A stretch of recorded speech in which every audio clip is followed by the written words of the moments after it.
Yorana, bienvenue sur Ici Ailleurs, joyeux Noël! Alors aujourd'hui c'est une vidéo un petit peu spéciale. Alors pour tous ceux qui veulent venir et qui me posent beaucoup de questions à propos de cultiver leurs légumes. Alors oui, c'est possible, ici le climat est top, tout pousse à une vitesse incroyable, alors notamment en ce moment quand c'est la saison des pluies, il pleut, il fait du soleil, il pleut, il fait du soleil, c'est énorme. Donc le climat est top, mais le problème c'est qu'il y a quand même pas mal de parasites. Alors si on est comme moi et qu'on veut pas mettre trop de pesticides, d'insecticides et rester un minimum bio, c'est pas évident. Ici d'ailleurs les tomates on les cueille quand elles sont oranges, parce que si elles sont rouges, elles sont de toute façon attaquées par les petites bestioles, les petites bébêtes.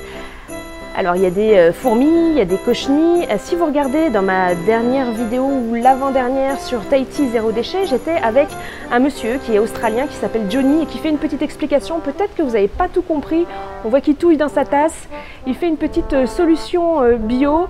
Alors il est australien, alors vous pardonnerez son accent un petit peu rude à comprendre.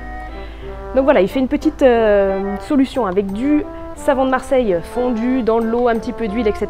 Ce monsieur-là, il est agriculteur bio, on va dire, sur Bora Bora, et il fournit tous les grands hôtels. Donc lui, il a vraiment les techniques naturelles pour éviter toutes les bestioles, les fourmis, etc. Donc je vais me remettre à faire mon petit jardin. Alors qu'est-ce qui pousse ici super bien? Donc on a dit les tomates, on les cueille avant, les courgettes, les aubergines, à peu près tous les légumes qu'on connaît. Et puis évidemment, vous avez tous les fruits. Les bananes qui poussent comme ça tout seuls, les ananas, les corosols, les mangues, en ce moment c'est la pleine saison, j'en ai plein. Alors effectivement, il faut prendre aussi en compte la saison des pluies, donc on y est en plein en ce moment.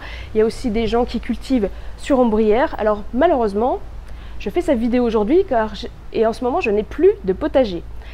Je l'avais fait en pleine terre là-bas, tout l'herbe a repoussé dessus parce que j'étais un petit peu dépitée par ces insectes. Là je m'y remets tout de suite. Ah oui, et je voulais dire aussi qu'il y a une autre technique qui consiste à pas seulement faire en pleine terre, mais faire sur un pot à long pied, si on le voit derrière moi. Donc voilà, ça évite que les petites bébêtes, les limaces, etc. viennent dans vos plantes. Et souvent ici, on cultive comme ça en hauteur.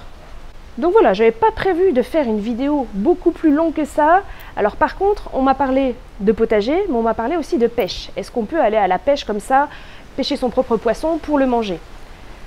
Moi, je ne pêche pas particulièrement, mais par contre, j'ai demandé à Sébastien de me ramener des images parce que lui, il va souvent à la pêche avec ses amis et donc vous allez pouvoir profiter de ces images de pêche.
Merci à tous de m'avoir suivi. Je vous dis à très bientôt pour une nouvelle vidéo et surtout, joyeux Noël! Nana!